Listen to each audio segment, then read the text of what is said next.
Hello बच्चों, एक बार सभी को नमस्कार। कक्षा 10वीं का तिमाही परीक्षा का पेपर यहाँ पर आपके लिए सॉल्व करके आ रहे हैं। देखिए सॉल्व करने जा रहे हैं। सबसे पहला सवाल है 91 और 21 का HCF कितना होगा? 7। करेक्ट आंसर होगा इसका 7, बिल्कुल सही। द्विघात शून्यकों के बहुपदों शून्यकों का योग होगा -b/a। हाँ, चेक करते जाइए, 1 मार्क्स, ठीक ना। सेकंड, अद्वितीय हल होने की शर्त क्या होती है समीकरण निकाय की? बताइए। Answer number B. होती है कि नहीं होती है? निकाय के एक अद्वितीय हल होने की शर्त होती है a1/a2 बराबर नहीं होता b1/b2। अगला, इसके विविधकर का मान कितना आया? कितना आया? b² - 4ac। देखिए यहाँ पे b का मान है -4 का स्क्वायर 16, -4 गुणे a की जगह 1 और ये 16। बिल्कुल सही बात है, 16 - 16 बराबर 0। यस। बताइए इस समांतर श्रेणी का 30वां पद क्या है? तो 30वां माइनस का 77, तो बिल्कुल सही मुझे लग रहा है। यदि 30वां पद देखा जाए तो a30 बराबर होगा a + 29d। तो a की जगह आपके पास में है 10 और 29 और d का मान कितना अपने पास में? -3 तो प्लस का 10 और ये माइनस का 87 हो जाएगा। 3 नाम 27। हाँ, तो आंसर आएगा -77। चलिए बच्चों, चलिए देखिए अगला सवाल। किसी त्रिभुज में ADE समांतर BC है। AD बराबर x, DB बराबर x - 2, AE बराबर x + 2, EC बराबर x - 1, तो x का मान क्या होगा? बेटा ये थेल्स प्रमेय से हल करते हैं। आइए इसका हल मैं आपको बता देता हूँ। देखिए कैसे हल होगा। ये आपके पास सबसे पहले त्रिभुज है, ध्यान दें स्क्रीन पे, ABC ये त्रिभुज हो गया और इसमें BC भुजा के समांतर एक भुजा है DE। क्या भुजा है? DE। बच्चों AD की वैल्यू आपको दी गई है x, AD की वैल्यू दी गई है x, DB की वैल्यू x - 2, AE का मान है x + 2 और EC का मान है x - 1। चलिए, तो नियम क्या होता है बेटा? नियम होता है ऊपर का हिस्सा बटे नीचे का हिस्सा बराबर ऊपर का हिस्सा बटे नीचे का हिस्सा। मतलब AD बटे DB बराबर AE बटे EC। बेटा AE का मान AD का मान है x, DB का मान x - 2, AE का मान x + 2 और इसका मान x - 1। चलो गुणा कर दो, तिर्यक गुणा, तो x गुणे x - 1 और इधर पे x - 2 गुणे x + 2। x का x से गुणा होगा कितना होगा? x² माइनस का x का x से गुणा कितना हुआ? x² और a + b a - b यानी a² - b², मतलब माइनस का 4। बोलो क्लियर कि नॉट क्लियर? x² से x² क्या हो गया? तो -x बराबर -4, माइनस से माइनस कैंसिल। बोलो x का मान कितना आएगा? 4। तो इसमें क्या x का मान पूछा गया है? हाँ, तो बोलो x का मान क्या होगा? 4। नोट कर लें। अगला सवाल है, रिक्त स्थानों की पूर्ति करें। HCF गुणे LCM क्या होता है? नव संख्याओं का गुणन, a गुणे b। चर x के बहुपद में x की उच्चतम घात क्या कहलाती है इसकी? बोलो। 1? अरे भाई कैसे कहलाएगी? चर x के बहुपद px में x की उच्चतम घात को क्या बोलते हैं? आपको बोलते हैं घातांक। क्या बोलते हैं? हाँ, बहुपद की घातांक बोलते हैं। कितने घात का बहुपद है, या इसी को बहुपद की कोटि भी बोलते हैं। समझ गए ना? याद आया? हमने आपको पढ़ाया था बहुपद की घातांक। ऐसे पढ़ाया था ना, n बराबर 1, n बराबर 2, n बराबर 3। अगर n बराबर 1 होता है तो इसको बोलते हैं रैखिक बहुपद। क्या बोलते हैं? और n बराबर 2 होता तो बोलते थे द्विघातीय। क्या बोलते थे? हाँ, तो बेटा इसको बहुपद की क्या बोलते हैं? इसको बहुपद की घात बोलते हैं। क्या बोलते हैं? बहुपद की घात। चलिए अगला सवाल। समीकरण 2x + y बराबर k में यदि x बराबर 2 है और y बराबर 1 है तो k का मान। चलिए, हाँ, 2 x की जगह क्या रखना है? 2 और y की जगह 1 बराबर कितना? k। 2 दूनी 4 और 1, तो k का मान कितना आएगा? 5। हाँ, द्विघात समीकरण मूल ज्ञात करने की सूत्र प्राचीन गणितज्ञ किसने दिया था? श्रीधराचार्य। क्या नाम था? हाँ, इसलिए उनके नाम पर इस सूत्र को भी श्रीधराचार्य सूत्र कहलाता है। समझ गए? जो सूत्र होता है ना, कौन सा वाला? x बराबर -b + B square minus 4ac upon 2a।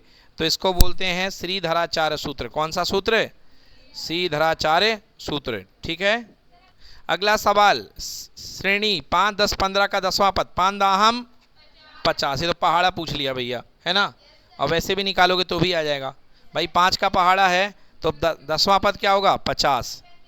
ठीक है, yes yes yes, sorry, yes, 5 10वां पद क्या होगा? 50। अगला, समान कोणिक त्रिभुजों में संगत भुजाओं का अनुपात सदैव समान होता है। क्या होता है बेटा? समान होता है। यस, इसका उत्तर है हाँ, नहीं समांतर नहीं बेटा, समान ही चलेगा। हाँ, बराबर भी चलेगा, समान या बराबर, समान या बराबर। क्लियर। चलिए अगला, सत्य असत्य।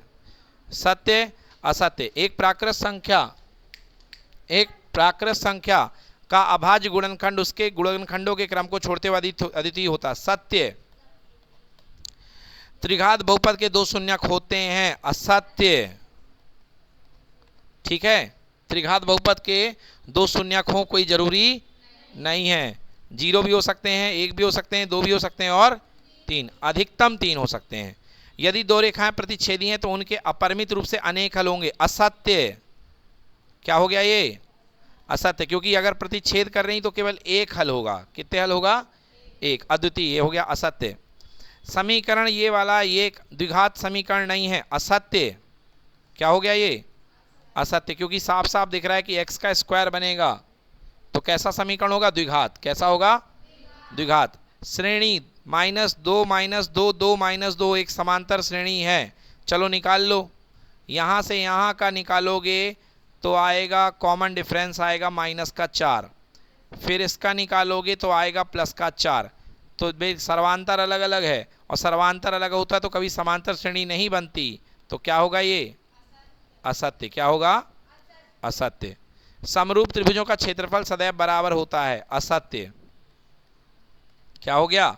असत्य। मतलब केवल पहला सत्य है, बाकी सब असत्य हैं। अगला, सही जोड़ी बनाइए। देखते हैं। हाँ, पहले का 9 और 27 का एलसीएम कितना होगा बच्चों? 27। तो पहले का f हो जाएगा। रैखिक बहुपद ax + b का शून्यक होगा -b/a। सेकेंड का d हो जाएगा। ठीक है।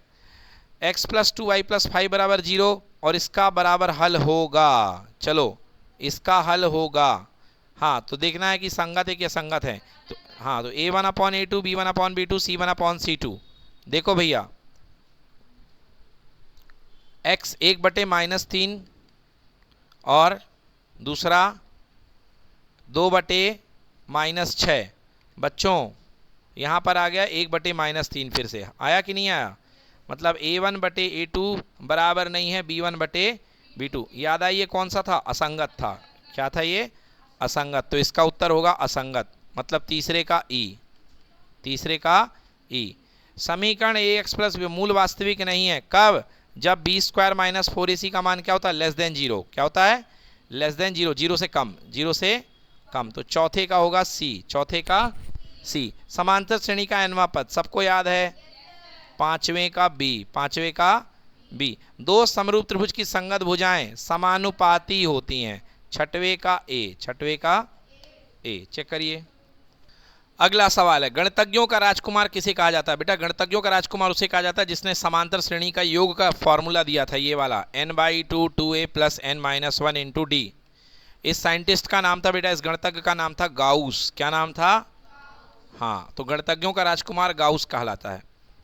द्विघात समीकरण में शून्यकों का गुणनफल अल्फा × बीटा बराबर होता है c/a।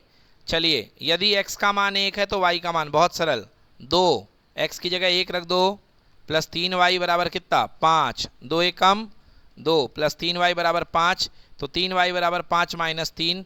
बेटा 3y बराबर 5 - 2 तो 3y बराबर कितना आया? 3। तो y बराबर 3/3 बोले तो 1। आंसर आ गया y का मान 1। आया है क्या?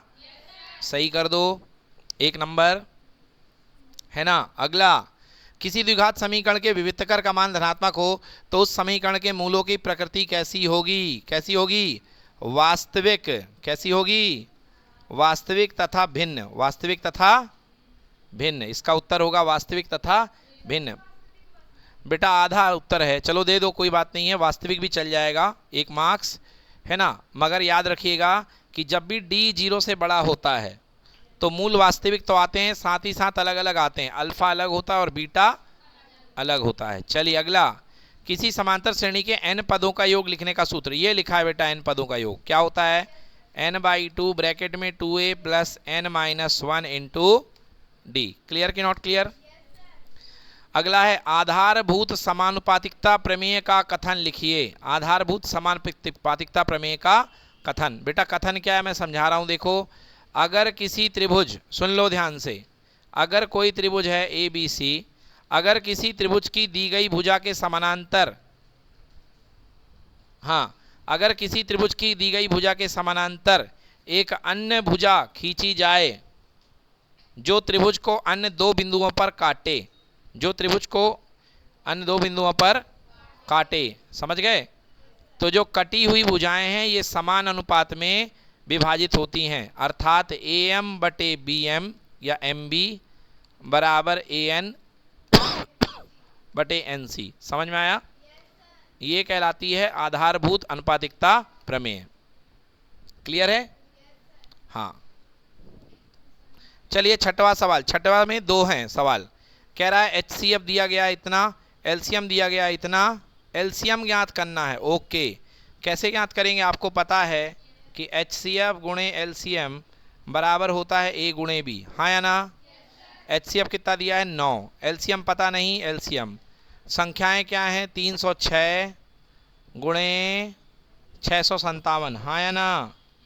तो आंसर LCM बराबर 306 गुणे 657 भागे कितने का कर दोगे 9 का, कितने का भाग 9 का। चलो गुणा करते हैं या काट दो यहाँ पे, हाँ देखो यहीं पर काट देते हैं, 9 एकम 9, 306 को काटो 9 से, 306 9 से, 9 तियाँ 27 और यहाँ पे बचा 3, 9 चौके 36, मतलब 34 बार। कितने बार?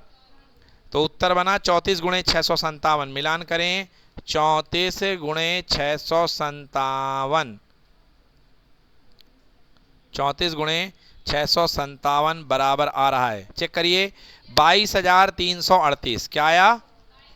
22,338, यही है क्या? बिल्कुल सही। तो उत्तर होगा इसका 22,338, 22,338, 2 मार्क्स। अब अथवा वाला देखिए, संख्याओं 6 और 20 का HCF और LCM ज्ञात करिए। तो 6 को लिखेंगे 2 गुणे 3, बोलिए हाँ, और 20 को लिखेंगे 2 गुणे 2, 4 पंचे 20, बोलो हाँ या ना? तो HCF जिनकी जोड़ी बन गई, ये देखिए जोड़ी बन गई, HCF बराबर कितना होगा? LCM मतलब जिनकी जोड़ी बनी वो भी लिखो, जिनकी नहीं बनी, 2 की नहीं बनी, 3 की नहीं बनी, 5 की नहीं बनी, 2 दूने 3 12, 12 पंचे 60। तो इसका HCF होगा 2 और LCM कितना होगा 60। HCF आएगा 2 और LCM आएगा 60। देखिए अगला क्वेश्चन बच्चों, क्वेश्चन नंबर 7वां, जांच कीजिए कि क्या किसी प्राकृत संख्या के लिए 6 की पावर n 0 पर समाप्त होता है कि नहीं। बच्चों कई बार आपको बताया मैंने ये सवाल। मान लीजिए संख्या बराबर है 6 की पावर n, गुणनखंड करो, 6 बराबर 2 गुणे 3 की घात कितना n, मतलब 2 की पावर n और 3 की पावर n। क्या यहाँ पर कोई 5 का पद है? अब 5 का पद नहीं है, इसका मतलब कभी ये 0 पे समाप्त नहीं होगी। हाँ रुक जाइए, अतः यह 0 पर समाप्त नहीं होगी, क्योंकि 0 होने के लिए 2 पंचे 10 बनना चाहिए, मतलब 2 के साथ साथ 5 भी आना चाहिए। तो यहाँ अकेले 2 तो बैठा है मगर 5 नहीं बैठा है, इसलिए 0 पे समाप्त नहीं होगा। अगला सवाल देखिए, कह रहे व्याख्या कीजिए कि ये संख्या और ये संख्या भाज्य संख्याएं क्यों हैं। चलिए पहली संख्या उठाते हैं, पहली संख्या का नाम x मान लो, 7 गुणे 11 गुणे 13 धन 13। बच्चों ध्यान दो, पहले यहाँ पे 13 कॉमन ले लो, तो पहले से क्या छोड़ेगा 7 गुणे 11 और प्लस का कितना 1, तो इसको 13 गुणे 77 और 1 कितना हो गया 78। मतलब ये संख्या 2 संख्याओं के गुणन के रूप में लिखी जा सकती है, और ऐसी कोई भी संख्या जो 2 संख्याओं के गुणन के रूप में लिखी होती है वो क्या होती है भाज्य। क्या होती है भाज्य। ऐसे अगला नंबर देख लो, x मान लो, x बराबर 7 6 5 4 3 2 और धन का कितना 5, बेटा देखो 5 कॉमन है कि नहीं है, तो x बराबर 5 कॉमन ले लिया, अंदर बचा 7 6 4 3 2 और धन का कितना 1। क्लियर हुआ कि नहीं हुआ? 3 दूनी 6, 6 चौके 24 और 24 गुणे 6 7 42, हाँ 24 गुणे 42 1008 और धन 1 1009, तो 5 गुणे 1009 हुआ। तो ये दो संख्याओं के गुणन के रूप में है, और दो संख्याओं के गुणन के रूप में लिखी हुई हर संख्या क्या होती है? भाज्य होती है। क्या होती है? भाज्य। दोनों पार्ट सही है तो 2 नंबर।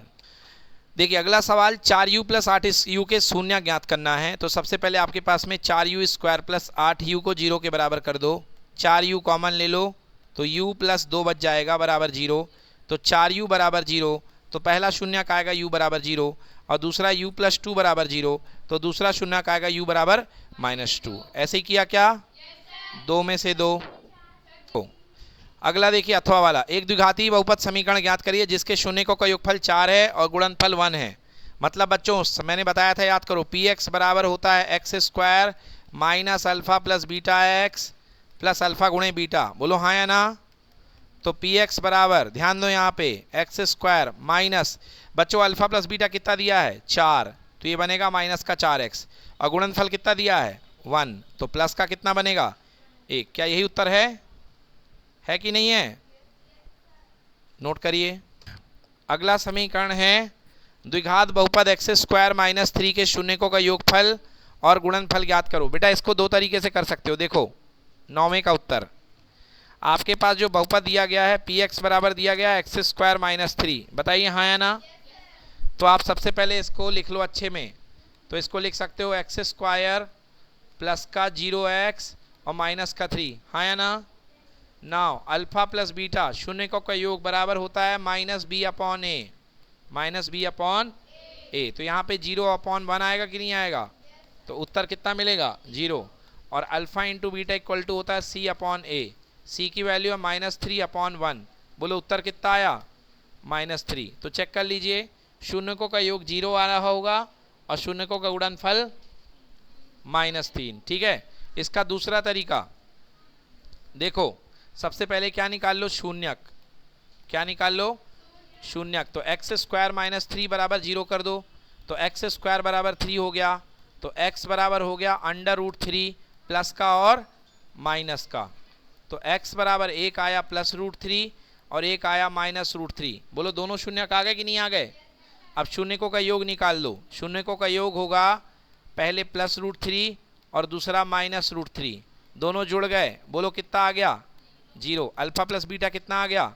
0। दूसरा गुणन निकाल दो, तो गुणन निकालने का तरीका अल्फा इंटू बीटा। चलो अल्फा कितना है? +√3 और बीटा कितना है?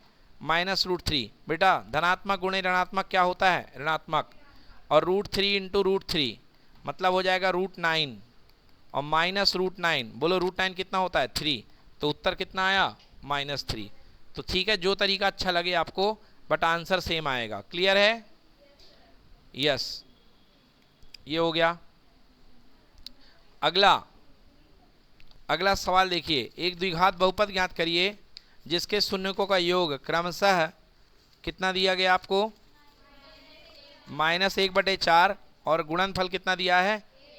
+1/4। चलिए करते हैं क्वेश्चन नंबर क्वेश्चन नंबर 9।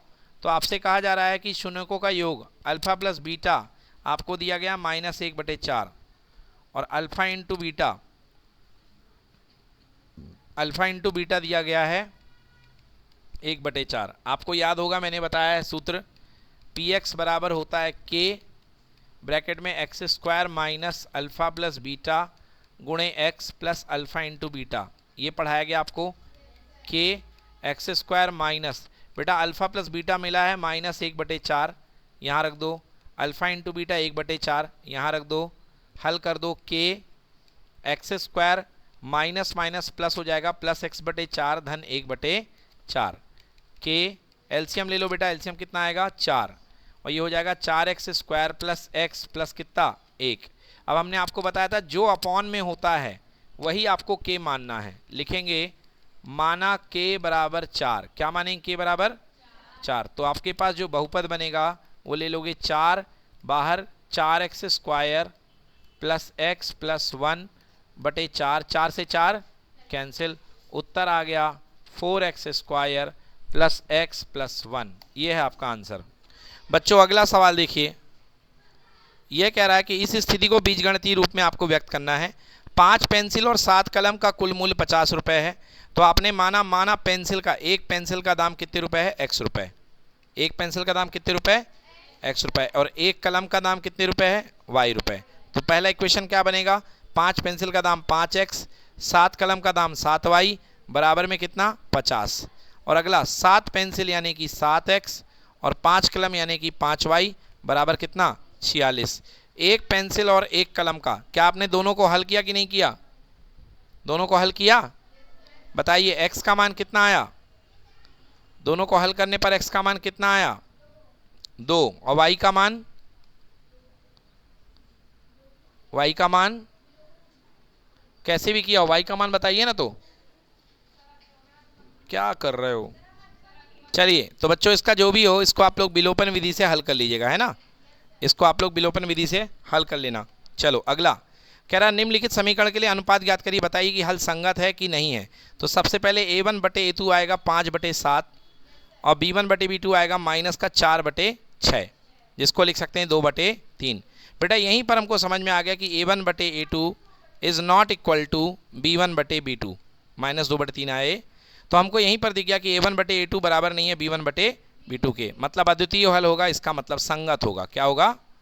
संगत, क्योंकि जब अद्वितीय हल आता है तो हल क्या होता है? संगत होता है। क्लियर हो गया? अगला सवाल देखिए, कह रहा निम्नलिखित रैखिक समीकरण युग्म को हल करिए। तो क्या करेंगे? सीधे जोड़ देंगे, तो y से y कैंसिल हो जाएगा। 2x बराबर आएगा 14 4 18, मतलब x का मान 9 आ जाएगा। और x का मान आप रख दीजिए समीकरण 1 में, तो x का मान माइनस हो जाएगा 9 में से, तो y का मान कितना आ जाएगा? 5। तो उत्तर है x बराबर 9, y बराबर 5, आपको दिलाएगा 2 में से 2। इसका आएगा x बराबर 9 और y बराबर 5। ठीक। चलिए अगला सवाल, रैखिक समीकरण y बराबर mx प्लस 3 में x बराबर -3 और y बराबर 5 हो तो m का मान ज्ञात करना है। अथवा वाला देखिए, तो y का मान 5 है, m x की जगह -2 और प्लस का 3, तो यहाँ आ जाएगा 5 - 3 बराबर -2m। बेटा 5 में से 3 गया, कितना बचा? 2 बराबर -2m। तो m बराबर 2/-2, 2 से 2 कैंसिल, आंसर m बराबर -1, m बराबर -1। ठीक है, तो सही उत्तर होगा इसका m बराबर -1। नोट कर लें। चलिए नेक्स्ट अगला है द्विघात समीकरण x2x² - 4x + 3 का विविधकर ज्ञात करिए। आपको सबको पता है विविधकर का फॉर्मूला d बराबर होता है b² - 4ac। चलिए b का स्क्वायर, b यहाँ पे क्या बच्चों? -4, तो -4 का स्क्वायर -4 गुणे 2 गुणे कितना? 3। चलिए -4 का स्क्वायर 16 और -4 दूनी 8, 8 तियाँ 24, उत्तर आएगा -8। क्या आएगा? -8। तो इसका विविधकर कितना होगा? -8 को। हाँ देखिए, जांच कीजिए कि क्या ये द्विघात समीकरण है कि नहीं है। चलो हल करते हैं। ये हो गया x², ये हो गया -2x, -2 गुणे 3 -6 और माइनस हो जाएगा -+2x²। बोलिए हाँ या ना। अब यदि यहाँ पे x² को लेके आओगे इस तरफ, तो x² नहीं कटेगा बल्कि एक बच जाएगा। इसको हल करो तो x² इस तरफ आएगा तो ये बच जाएगा +x², और फिर ये -x इस तरफ आएगा तो बच जाएगा +2x और -6, और राइट साइड में क्या बचेगा? 0। तो ये बताइए क्या ये ax² + bx + c के रूप का बच रहा कि नहीं बच रहा? बिल्कुल बच रहा है, जहाँ पर a का मान 0 के बराबर नहीं है। अर्थात यह द्विघात समीकरण होगा कि नहीं होगा? होगा, ये द्विघात समीकरण है। देखिए 13वां सवाल दिया गया है। यदि आपसे कहा जा रहा है 13वें सवाल में कि द्विघात समीकरण इतने में k का मान ज्ञात करिए कि जिसके 2 मूल बराबर हों। तो बच्चों 2 मूल बराबर होते हैं अल्फा बराबर बीटा कब होते हैं? जब d का मान किसके इक्वल होता है? 0 के इक्वल। तो समीकरण है 2x² + kx + 3। ठीक है, क्वेश्चन नंबर 13 समीकरण है 2x² + kx + 3 और कंडीशन लगानी है d बराबर 0। बोले तो b² - 4ac बराबर कितना? 0। b का स्क्वायर मतलब k का स्क्वायर -4 गुणे 2 और गुणे सी का मान 3 बराबर कितना 0, यानी के स्क्वायर माइनस 24 बराबर 0, तो के स्क्वायर बराबर हो गया 24 का, तो के बराबर हो गया अंडर रूट 24। बोलो हाँ या ना? ठीक है, सबका के स्क्वायर बराबर 24 तक आया, तो के बराबर क्या होगा अंडर रूट 24। ज़्यादा से ज़्यादा कैसे सॉल्व कर सकते हो, 24 को लिख सकते हैं 6 गुणे 4, तो के का मान कितना आएगा 2 रूट 6, कितना आएगा 2 रूट 6। अगला सवाल देखिए, कह रहा है 2x square minus 5x plus 3 के गुणनखंड विधि के द्वारा मूल ज्ञात कीजिए। समीकरण है 2x square minus 5x plus 3। चलिए तो हल करते हैं।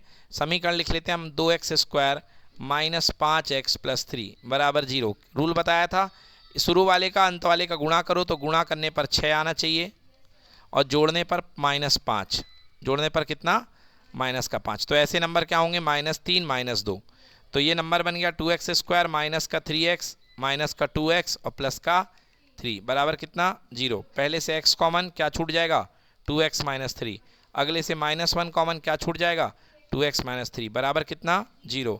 तो 2x माइनस 3 और ब्रैकेट में x माइनस 1 बराबर 0, तो या तो ये 0 या तो ये 0, तो पहले को 0 कर दो, यानी 2x माइनस 3 बराबर 0 अथवा x माइनस 1 बराबर 0, तो 2x बराबर कितना हो गया 3, अर्थात x इक्वल टू 3/2 पहला मूल आ गया और दूसरे से आ गया x बराबर 1। क्या आ गया x बराबर 1। देखिए तो अगला सवाल जो है हमारे पास में क्वेश्चन नंबर 14 की बात करी जाए यदि, है ना, तो क्वेश्चन नंबर 14 में हमने आपको बता दिया कि दी हुई एपी के पद लिखने थे आपको। तो बेटा फर्स्ट इसका आंसर देखिए, इसके पद होंगे 10 20 30 40, और अगले वाले सवाल का आंसर कितना आएगा, कौन सा पद 10वां पद 47। चलिए नेक्स्ट क्वेश्चन नंबर 15, दी हुई एपी के प्रथम पद 4 पद लिखिए, जबकि ए दिया है -1.25 और डी दिया है -0.25। डी निगेटिव है, मतलब देखिए कैसे हो जाएगा, तो प्रथम 4 पद है ना, प्रथम 4 पद, तो आपको पता होना चाहिए कि पहला पद आपको दिया गया कितना, ए दिया गया है -1.25, तो अगला पद जो आएगा वो आएगा -1.25 में a प्लस डी, मतलब -1.25 में आप ऐड कर देंगे -0.25 को, तो बच्चों आंसर आ जाएगा -1.50 आएगा।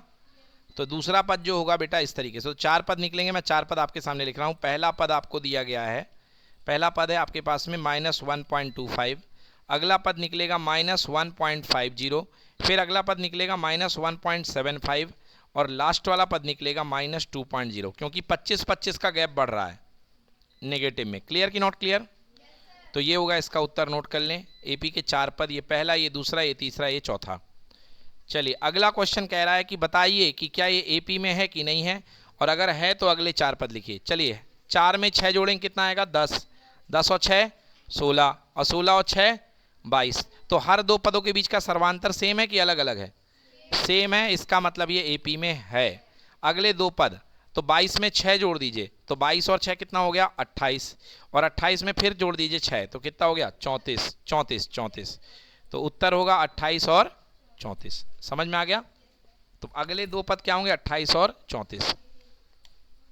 चलिए अगला फिर से वही क्वेश्चन आ गया है, आधारभूत अनुपातिकता प्रमेय का स्टेटमेंट लिखिए। आधारभूत अनुपातिकता प्रमेय का क्या लिखना है, स्टेटमेंट यानी कि कथन, ठीक है ना। तो वही कि अगर किसी त्रिभुज की भुजा के, यदि त्रिभुज की किसी भुजा के समानांतर एक अन्य रेखा खींची जाती है तो ये अन्य 2 भुजाओं को समान अनुपात में तोड़ती है, समान अनुपात में विभाजित करती है, ठीक है ना।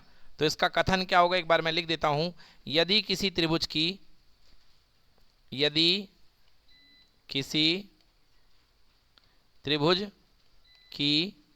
एक भुजा के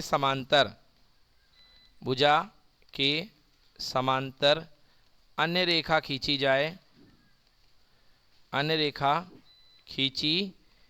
जाए तो ये त्रिभुज की अन्य 2 भुजाओं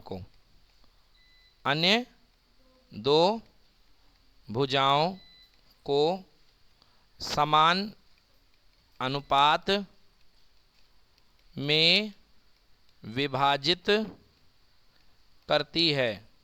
क्लियर हुआ?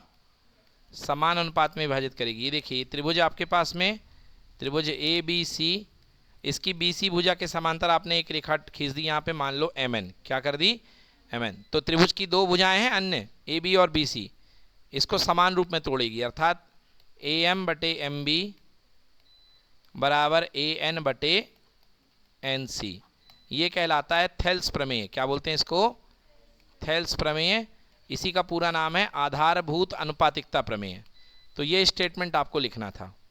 अब इसके अथवा वाला सवाल देख लो बच्चों ध्यान से। कह रहा है कि DE पैरेलल टू BC है, दिख रहा है भाई साहब, अच्छी बात है। अब क्या कह रहा है कि AE का मान 1 है, ठीक है,